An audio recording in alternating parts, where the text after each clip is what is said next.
साहित्य और समाज का संबंध अत्यंत घनिष्ठ, जटिल और परस्पर पूरक होता है।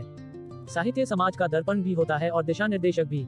समाज के विभिन्न पहलुओं जैसे कि सामाजिक संरचना, मान्यताएं, संघर्ष, परिवर्तन, दुख सुख, आशा निराशा आदि की अभिव्यक्ति साहित्य के माध्यम से होती है। साहित्यकार समाज की गूढ़ अनुभूतियों, समस्याओं और संवेदनाओं को शब्दों का रूप देता है, जिससे वह न केवल समाज को समझता है बल्कि उसे बदलने की प्रेरणा भी देता है। साहित्य समाज का आईना होता है।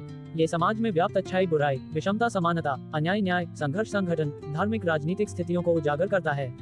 उदाहरण के लिए प्रेमचंद के उपन्यासों में ग्रामीण भारत की स्थिति, किसानों की दुर्दशा, सामाजिक असमानता और जातिगत भेदभाव का यथार्थ चित्रण मिलता है। ये चित्रण केवल विवरणात्मक नहीं होता, बल्कि उसमें समाज को झकझोरने की शक्ति होती है। साहित्य केवल यथार्थ का चित्रण करके ही नहीं रुकता, वह समाज को सुधारने, प्रेरित करने और चेतना देने का कार्य भी करता है। महात्मा गांधी के स्वतंत्रता संग्राम में जिस तरह सरस्वती और प्रभा जैसे पत्र पत्रिकाओं ने जनजागृति फैलाई, वह साहित्य की दिशा निर्देशक भूमिका का उदाहरण है। राष्ट्रकवि मैथिलीशरण गुप्त की कविताओं ने स्वतंत्रता संग्राम में न केवल प्रेरणा दी बल्कि भारत माता के प्रति भक्ति का भाव भी जगाया। समाज स्थिर नहीं होता, उसमें निरंतर परिवर्तन होता है। साहित्य उस परिवर्तन को न केवल दर्ज करता है बल्कि उसे गति भी देता है। हिंदी साहित्य के नवजागरण काल में भारतेंदु हरिश्चंद्र, महावीर प्रसाद द्विवेदी, प्रेमचंद आदि साहित्यकारों ने सामाजिक कुरीतियों जैसे कि दहेज प्रथा, बाल विवाह, स्त्री शोषण, जातिवाद आदि पर प्रहार किए। उनके लेखन से सामाजिक चेतना का विकास हुआ।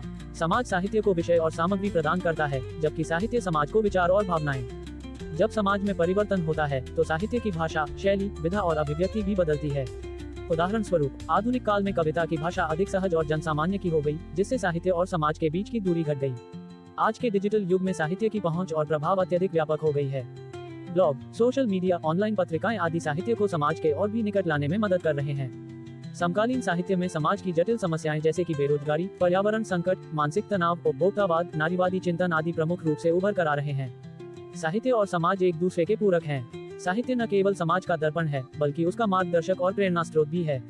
समाज में जो कुछ घटता है वह साहित्य में प्रतिध्वनित होता है और साहित्य जो कुछ संप्रेषित करता है वह समाज में चेतना, संवेदना और क्रांति का बीज बोता है। एक जीवन समाज के लिए साहित्य का सक्रिय और सजग होना अनिवार्य है। यदि आप चाहें तो इस निबंध को और विस्तार दिया जा सकता है या किसी विशेष दृष्टिकोण जैसे नारी साहित्य, दलित साहित्य, आधुनिक साहित्य आदि से भी लिखा जा सकता है।